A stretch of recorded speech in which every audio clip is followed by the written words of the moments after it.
کیا قرآن خوانی کرنا جمع ہو کر یہ بدعت ہے؟ کوئی بدعت نہیں ہے، بالکل جائز ہے۔ یہ بات بات پر بدعت بدعت شرک بدعت یہ درست نہیں ہے۔ بدعت پہلے سمجھ لیں بدعت کہتے کسے ہیں۔ جب آپ کو بدعت کی تعریف سمجھ میں آ جائے گی نا تو کوئی بھی آپ کے سامنے بدعت بدعت کرتا رہے گا، آپ اس کو سمجھا دو گے۔ بدعت کہتے ہیں وہ کام جو دین کے اپوزٹ ہو، دین کے خلاف ہو، جس سے دین میں کوئی کمی یا نقص وارد ہو رہا ہو اور اس کو ضروری سمجھ کے کیا جائے، اس کو کہتے ہیں دین میں اضافہ۔ کہ جو ایسا کام کہ جو دین کے خلاف ہو، دین کے اپوزٹ ہو اور اس کو ضروری سمجھ کے کیا جا رہا ہو، اگر واقعی ایسا کام ہے تو پھر یہ بدعت ہے۔ اب قرآن خوانی کرنا کیا ضروری سمجھا جاتا ہے؟ ثواب کی نیت سے کرتے ہیں، کریں، قرآن پاک پڑھنا ثواب ہے، چاہے تنہا پڑھیں یا جمع ہو کر پڑھیں۔ تو احمق قسم کا بندہ ہوگا وہ جو قرآن خوانی کو جمع ہو کر قرآن پڑھنے کو بدعت کہے۔ تو قرآن خوانی کرنا تو باعث برکت ہے، قرآن پڑھنا تو باعث ثواب ہے۔ اب وہ آپ تنہا پڑھیں یا جمع ہو کر پڑھیں، لیکن یہ کہیں کہ جناب صحابہ کے زمانے میں نہیں تھا اس طرح قرآن خوانی کا رواج۔ جیسا کہ سوال میں لمبا چوڑا سوال ہے، میں نے مختصر کر کے بتایا کہ کسی نے مجھے کہا کہ جمع ہو کر قرآن خوانی کرنا یہ صحابہ کے دور میں نہیں تھا، تو اس لیے یہ بدعت ہے۔ تو یہ بدعت کی تعریف میں ہی نہیں ہے۔ بدعت کی تعریف یہ نہیں ہے کہ جو کام صحابہ نے نہیں کیا وہ اب ہم کریں گے تو بدعت ہو جائے گا، ورنہ یہ جو میں جمعے کی تقریر کر رہا ہوں اردو میں، یہ صحابہ نے کب کی ہے؟ تو یہ تو سب سے بڑی بدعت ہونی چاہیے۔ پھر جمعے کی تقریر یہ اردو کے اندر، اردو زبان میں، جس کو ہم باعث ثواب اور نیکی کی دعوت سمجھ کے کر رہے ہوتے ہیں، یہ کب صحابہ نے کی ہے؟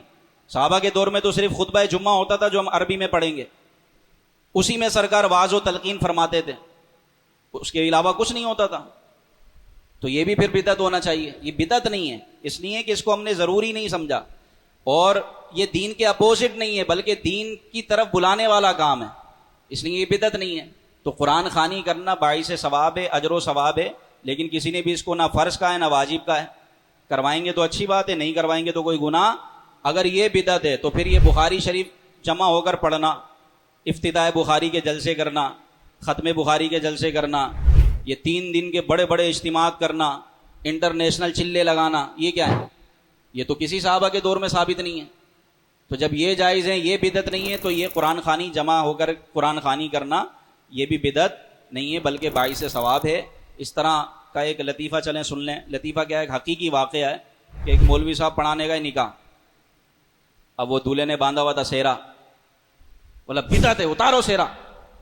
تو اس نے کہا بھائی شادی ہے میری۔ بولا کسی صحابی نے نہیں باندھا سہرا، سہرا اتارو۔ اس نے اتار دیا۔ بھائی نکاح نہیں پڑھائیں گے ورنہ۔ اس نے سہرا، جو پھولوں کا سہرا پہنے ہوا ہوتا ہے دولہا، اس نے وہ اتار دیا۔